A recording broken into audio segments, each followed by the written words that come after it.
All right, Ronan MMA, welcome back to the channel. As many of you, if not all of you, are aware, Valentina Shevchenko will be defending her title against Alex Grasso at UFC 285 in the co-main event. I'm sure many of you also did, picked Valentina Shevchenko to win. More specifically, I said I could see her getting a head kick KO. I touched on it briefly in my picks video, but because it was a picks video and it was already getting to the point where it was pretty long, I didn't have a lot of time to elaborate on that, so I want to do that in this video. But before I do, please like and subscribe. I would greatly appreciate it. I will thank you in advance for your subscription. Thank you so much. I greatly appreciate it. Now let's just get right into it. Valentina Shevchenko, while many of you are probably thinking, well, in her last few, there has been a more heavy, grappling heavy approach, pardon me. Now, Caitlin Chukagian got beat up pretty good on the feet, but then Valentina eventually, I hope I'm remembering correctly, took her down and crucifixed her, and then got another crucifix finish against Jessica Andrade. And then, of course, the close decision win over Taila Santos was a pretty grappling heavy affair, and she didn't do incredible stuff on the feet. So we have to go back to her Jessica I performance, which obviously Jessica I is not the striker that Alex Grasso is, and Jessica I may also be slightly handicapped. I don't know, but and while that was a while ago, and it was also her first actual knockout victory in the UFC, which is incredible. But besides that, there were some similarities that I could see between Alexa Grasso and Jessica I, and not necessarily like over the top amount of similarities, but there were some.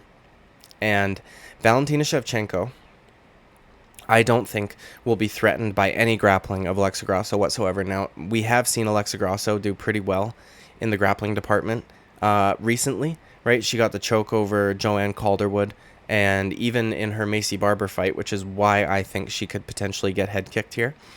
Maycee Barber, whose only chance at winning that fight was to get it to the ground. Once she did, Alexa Grasso, beautiful, reversed it, took her back, I think, then got up, and just she showed real improvements in her grappling.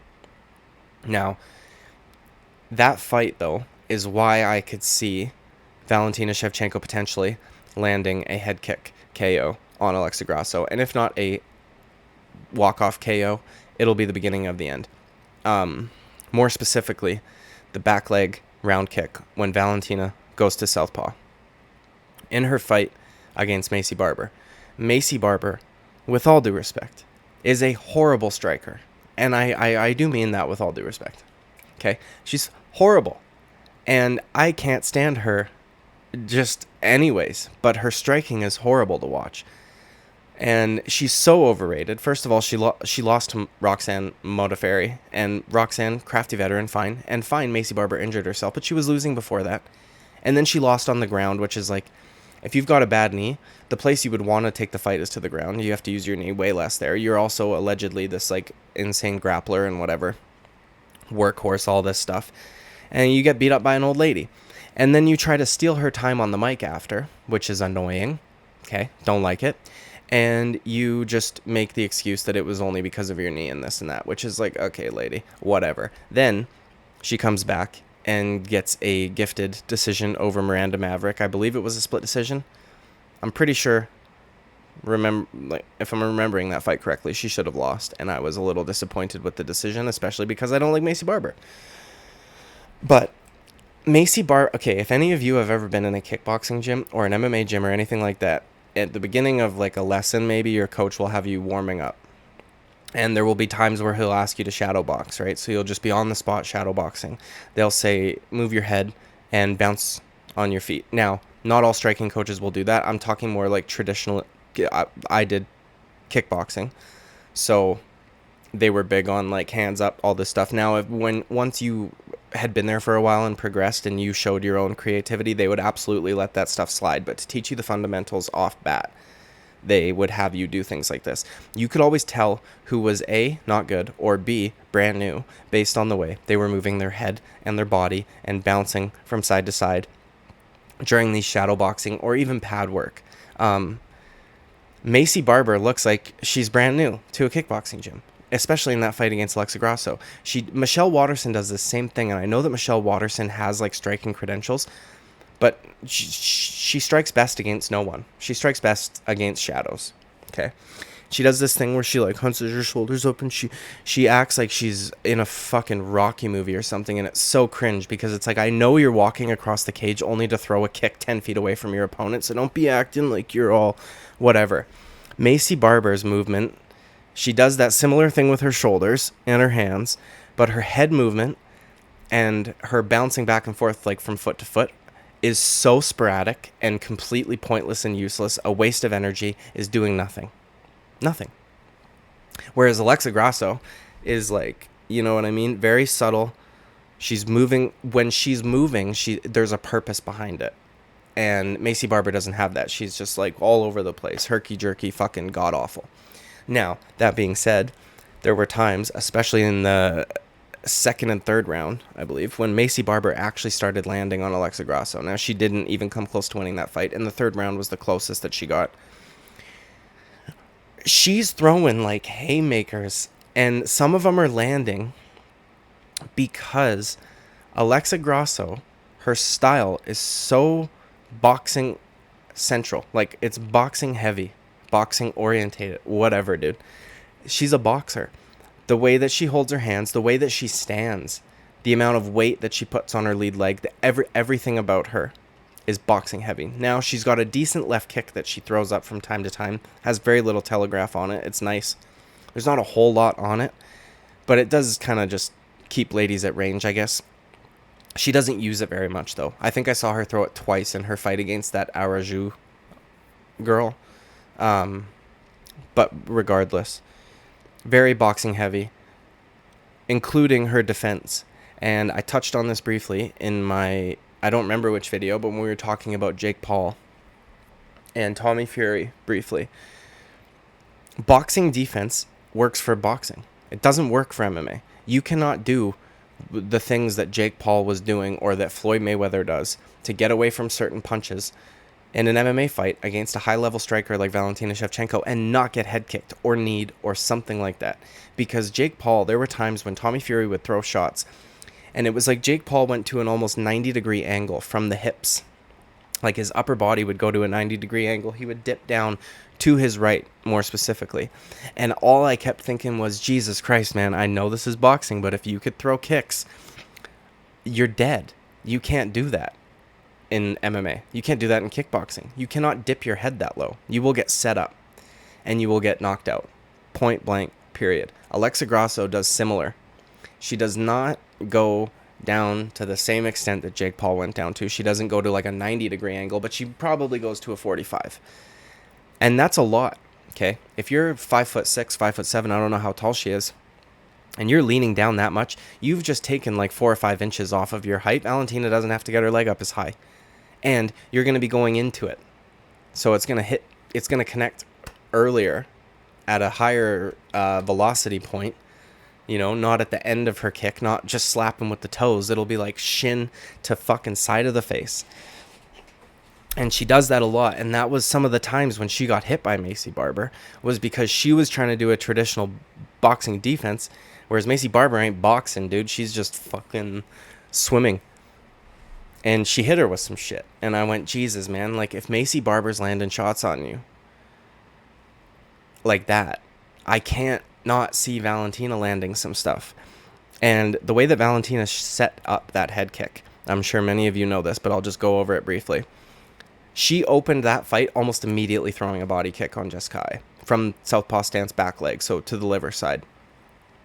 And it was hard. You could see Jessica Eye kind of like go up like that. And she continued to land it over and over again. Then she got a takedown, did some work on the ground. When they got back to her feet, threw the body kick more and more. Threw it to the legs a couple times, but it was mostly the body kick. And it is so fast and so hard. Jessica Eye had no fucking chance of catching it. And even if you block it with one arm, it's still going to hurt. You could potentially break your arm. We saw Robert Whittaker break Jared Cannonier's arm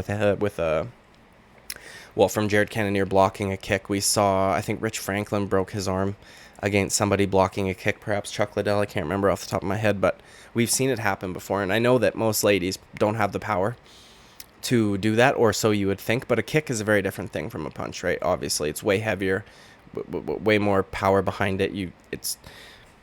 If you can't knock people out with your hands, you should learn how to throw head kicks. That's it. Because anybody can knock somebody out with a head kick. So she hit that body consistently. Second round, hit that body consistently, and then just one time went up top. And she had dipped down to that side, to Jessica Ai's right side, curling up, trying to defend the body, and it landed perfectly on her fucking temple.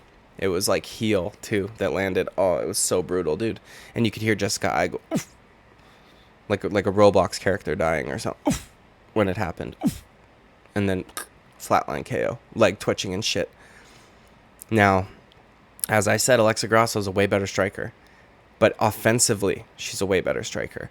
And, defensively, too. But boxing, the boxing defense is not gonna... It's not going to work here. And with Macy Barber, she didn't really have to defend against any kicks. And Valentina's got a whole bag kicks. She's got a whole bag kicks to whip out at you. She almost knocked out Chukagian with the wheel kick. Like that, if that was like an inch higher, done deal. So I could see potentially, and because Grasso's more boxing heavy, while she has a bit of a wider stance, she's still relatively straight up from the torso. So she's not like super hunched over. She's like got her legs spread out pretty wide. A lot of weight on the front leg. Hands up, but the torso's relatively straight. Her body is open. Now she keeps her elbow a little more tucked in than Jessica Ai does, but Valentina Shevchenko, pardon me, strikes me as the kind of girl who will have that same kick from multiple angles, right? Like you can throw that kick more that way, or you can throw it that way. You can angle it up and blast it in there. Israel Adesanya does a good job at this. He did it against Paulo Costa while catching every single one of Paulo Costa's body kicks. I think he also did it against Derek Brunson, maybe. Or maybe that was a knee I'm thinking of. But either way, Israel Adesanya, he's very good at angling his kicks up and in, because it kind of allows it to bypass. It goes under the elbow as opposed to hitting it from the outside, right, when you're blocking. And Valentina, I guarantee you, can throw that kick multiple different ways, because that's the kind of girl she is, okay? So I think that she'll open up very similarly to the way that she did in the Jessica Ai fight. I think she will come out southpaw. I think she will attack the lead leg. I think she will attack the body of Alexa Grasso, and I think she will do that consistently. And I don't see her being threatened at the idea or the notion that Alexa Grasso is going to catch her leg and run it back for a takedown, because I think that Valentina thinks if this fight goes to the ground, it's fine by me, because while Alexa Grasso is much more skilled, she has a smaller frame than a lot of these girls at 125, right? If you don't know or don't remember, she moved up from 115. And I mean, she looked small against some girls at 115, right? Like Tatiana Suarez looked way bigger than her at 115. And she's just got a tiny feminine frame. And I'm not trying to, like shit on her or anything like that. And it's not her fault. But she's like a nice looking, like pretty feminine girl. And while Valentina can look, pretty appealing at times when she does her makeup and she does those nice photo shoots, she's just not that. She's not this, like, she can be feminine, but at the same time, bro, I'll tell you this. I wouldn't want to get fucking kicked by her. Okay? I would not want to get kicked by her in the body. It would suck. She kicks hard and fast. And I think she'll open up the same way against Alexa Grasso. I think she will not be even bothered by the thought of it going to the ground. While Alexa, as I said, has been looking pretty slick on the ground, Valentina's very strong. Her top pressure's very good. She's just a strong lady. And we've seen her do it time and time again, where she just destroys girls on the ground. And the ones that she doesn't, like Taila Santos is way bigger than Alexa Grasso. And not nearly as feminine, with all due respect. Now, she will also be able to keep this fight. I believe she'll be able to keep it at kicking range, because Alexa Grasso, as I said, she has that high kick she throws from the left side once in a while that is nice and quick and has very little telegraph on it. She's not the kind of girl to establish range with leg kicks. She uses her jab, and a leg kick can reach farther than a jab. So I would imagine Valentina knows this. So I think she's going to be peppering her legs and body up immediately, because she knows that Alexa's going to want to establish her jab.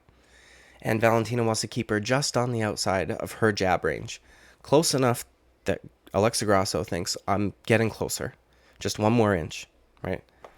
But that's also close enough for Valentina to kick you in the fucking head. And I know that this may seem like a wild prediction, because we haven't seen her do something like this in a long time. But I think that Alexa Grasso's style plays into this a bit. Because Jessica Andrade isn't, while she's throwing power hooks and stuff like that, right? There was actually a fear that if I get hit with one of those, I might get knocked out. So I'm just going to take this chick to the ground and I'll smash her out down there, right? Caitlin Chukagian, who has the worst fucking nickname ever, dude. Blonde fighter. That is so stupid. I was getting fucked up on the feet, and Valentina thought, okay, I'll just fucking finish her here. Whatever. But that Jessica I one was stunning. And every time I watch it, it makes me go, oh, because it was so bad. And then you literally hear Jessica I go, oof, oof, and then fucking hit the mat. Now, maybe Grasso's got a way better chin than Jessica I, just because she's Mexican. Okay? They're tough. But a head kick is just, it's not something that you can just like kind of walk off, unless you're Yoel Romero. But Alexa Grasso's not Yoel Romero.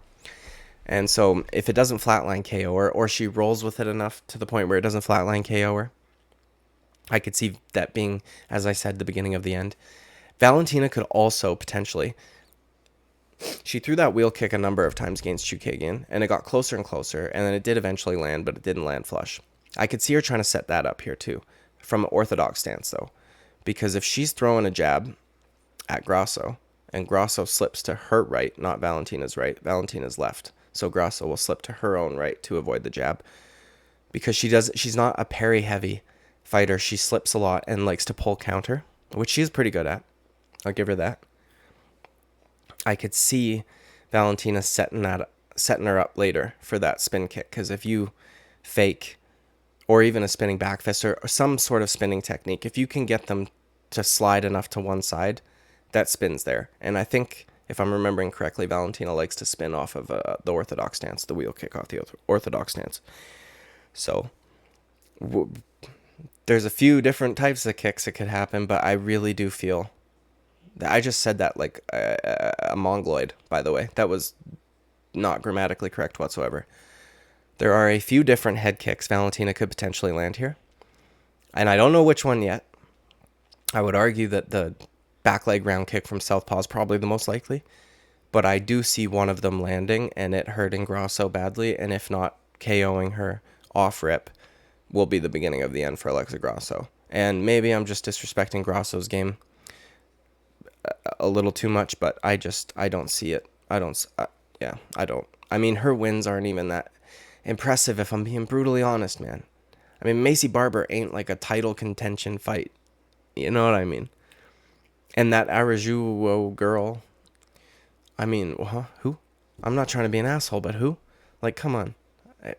They basically just needed somebody for Valentina to get another Ruby against, in my opinion. But that is what it is. Let me know what you guys think in the comment. If you think I'm way overhyping Valentina's kickboxing ability, if I'm completely disrespecting Alexa Grasso's defense, I guess. I don't know, man. Let me know what you guys think, and I'll thank you in advance again for your subscription. Thank you so much, and I'll see you at the next video. Bye-bye.